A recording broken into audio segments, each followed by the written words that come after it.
నమస్తే. నిన్న మొన్న ఒక సంఘటన జరిగిందన్న. ఇది అందరికీ తెలుసు. కవ్వంపల్లి సత్యనారాయణ గారు అనేసి ఆయనకు ఒక పదవి వస్తే ఆ పదవి స్వీకరణ రోజు ఇద్దరు బ్రాహ్మణులు తీసుకొచ్చేసి ఆయన ఆశీర్వాదం తీసుకున్నారనమాట. అందులో వేద మంత్రాలతోటి ఆయన వాళ్ళ ఉన్నటువంటి సంస్కృత పదంలో మంత్రాలు చదువుకుంటూ ఆశీర్వాదం ఇచ్చిరు. అయితే అసలైన మంచిగానే ఉండు. కవ్వంపల్లి సత్యనారాయణ గారు ఆయన మంచిగానే ఉన్నాడు.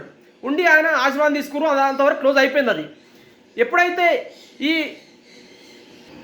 తుంగతుర్తి ఎమ్మెల్యే మందుల సామేలు ఎప్పుడైతే మైక్ తీసుకుండో ఇంకప్పుడు రచ్చ మొదలైంది. అసలు రచ్చ. ఎవరైతే ఈ వేద మంత్రాలు చదివినటువంటి పండితులు ఎవరైతే ఉన్నారో ఇక ఆయన వాళ్ళని ఉద్దేశించి వాడు లంజోడు కమ్మడన్నాడో లమ్డి కొడకన్నాడో అనేసి ఈ విధంగా అనుచిత వ్యాఖ్యలు చేసిండు. నిజంగా ఈయన దళిత బిడ్డేనా? మందుల సామేలు అంటే ఆయన నిజంగా దళితుడేనా? కాదు. ఆయన ఒక క్రిస్టియన్గా మారింది కాబట్టి ఖచ్చితంగా అతను బీసీ కిందికి వస్తాడు. నిజమైన దళిత బిడ్డలు ఎవరైతే ఉంటారో, ఎస్సీలు ఎవరైతే ఉన్నారో, మాదిగ ఎవరైతే ఉన్నారో వాళ్ళకి నిజంగా అన్యాయం జరుగుతుందన్న. నిజంగా మీరు దళిత బిడ్డలు ఎవరైతే ఉన్నారో ఈ అక్కడ ఉన్నటువంటి నియోజకవర్గంలో వాళ్ళు నిజంగా ఆయన మీద కేసేసి అతని ఎమ్మెల్యే పదవి నుంచి దింపేయాలి. లేదు అని అంటే మన హిందూ సమాజంలో చీలికలు తెచ్చే ప్రయత్నమే చేస్తూ ఉంటారు. నిజమైన దళిత బిడ్డలు ఎవరో తెలుసా? అక్కడ ఉన్నటువంటి కవ్వంపల్లి సత్యనారాయణ గారు నిజమైన దళిత బిడ్డ. నగరికల్ నియోజకవర్గ ఎమ్మెల్యే వేముల వీరేశం గారు నిజమైన దళిత బిడ్డ. వీళ్ళు కదా నిజమైన దళిత బిడ్డలు. వీళ్ళకి నిజమైన పదవులు హక్కులు కోసం వీళ్ళు కొట్లాడాలి. వీళ్ళకు హక్కులు వర్తిస్తాయి. కానీ వీళ్ళ పేరు చెప్పి దళితులమని చెప్పేసి క్రిస్టియన్గా మారిన వ్యక్తి, బీసీ కిందికి వచ్చినటువంటి వ్యక్తి ఎట్లా ఎమ్మెల్యేకి అర్హుడవుతాడు? ఎట్లా ఆ రిజర్వేషన్ అనుభవిస్తాడు?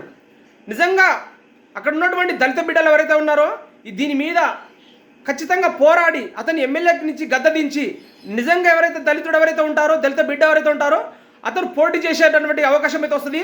అక్కడ ఉన్నటువంటి వ్యక్తులు ఎవరైతే ఉన్నారో మీరు అందరూ ఆలోచించుకోండి. అతన్ని ఎమ్మెల్యే పదవి నుంచి దింపే ప్రయత్నం చేయాలి.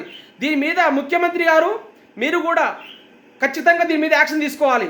ఎందుకనంటే తెలంగాణలో ఇప్పటివరకు అందరం కూడా అన్నదమ్ములు అనుకుంటే తిరుగుతున్నారు. కులాల మధ్య చిచ్చు పెట్టే ప్రయత్నమే చేస్తూ ఉన్నారు. ఇటువంటి వాళ్ళు వచ్చి మనువాదం అంటాడు, ఇంకోటి అంటాడు. మనువాదం ఎక్కడ మనువాదం ఏమని చెప్పింది మీకు?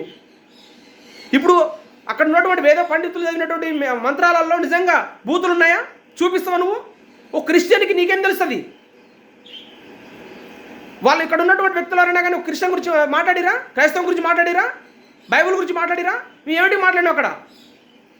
నిజంగా అక్కడ ఉన్నటువంటి దళిత బిడ్డలు ఎవరైతే ఉంటారో దీని మీద కఠిన చర్యలు తీసుకోవాలి. అతని మీద కేసులు పెట్టి అతన్ని సస్పెండ్ చేసి నిజమైన దళిత బిడ్డలు ఎవరైతే ఉంటారో అది పార్టీతో సంబంధం లేదు, ఖచ్చితంగా మీకు అవకాశం వస్తుంది. కాబట్టి హిందువులారా అందరూ ఏకంగా కులం, పార్టీ, ప్రాంతం అనుకోకుండా అందరూ ఏకంగా పోరాడితేనే ఇటువంటి వాళ్ళకి బుద్ధి వస్తుంది. లేదు అని అంటే హిందూ సమాజంలో చీలికలు తెచ్చే ప్రయత్నం చేస్తూ ఉంటారు. కాబట్టి హిందువులారా ఇకనైనా ఆలోచిస్తారని నా చిన్న ప్రయత్నం. ముఖ్యంగా దళిత బిడ్డలు ఎవరైతే ఉంటారో మీకే ఒక సువర్ణ అవకాశం ఇది. అతని గద్దె దింపి బీసీకి ఎట్లా ఉన్నటువంటి వ్యక్తి ఈ ఎస్సీ సర్టిఫికేట్ మీద ఎట్లా పోటీ చేసిండు? నిజమైన దళితులకు అన్యాయం జరుగుతుంది. ఇక్కడ మీరు ఖచ్చితంగా పోరాడి మీ హక్కుల్ని మీరు తెచ్చుకోండి. నిజమైన దళిత బిడ్డలు ఎవరైతే అంటే అక్కడ ఉన్నటువంటి కవ్వంపల్లి సత్యనారాయణ గారు నిజమైన దళిత బిడ్డ. నగరికల్ నియోజకవర్గ ఎమ్మెల్యే నిజమైన దళిత బిడ్డ. కాబట్టి వీళ్ళకి ఎమ్మెల్యే హక్కులు ఉంటాయి. కానీ తుంగతుర్తి ఎమ్మెల్యే ఎవరైతే ఉన్నారో ఆయనకి దళిత హోదా ఉండదు. ఖచ్చితంగా మాకు అక్కడ ఉన్నటువంటి హిందువులు ఎవరైతే ఉంటారో, దళిత బిడ్డలు ఎవరైతే ఉంటారో మీకు ఒక సువర్ణ అవకాశం ఇది. ఖచ్చితంగా పోరాడి మీ హక్కుల్ని మీరు కాపాడుకోండి. ఇక్కడే ఆలోచన అనేసి కులం, పార్టీ, ప్రాంతాలు అనుకోకుండా అందరూ ఐకమత్యంతో పోరాడితేనే ఈ తెలంగాణ అనే సమాజంలో హిందువులందరూ కూడా సంఘటితంగా ఉంటారు. కాబట్టి హిందువులారా ఆలోచిస్తారనేసి నా చిన్న ప్రయత్నం. జై హింద్.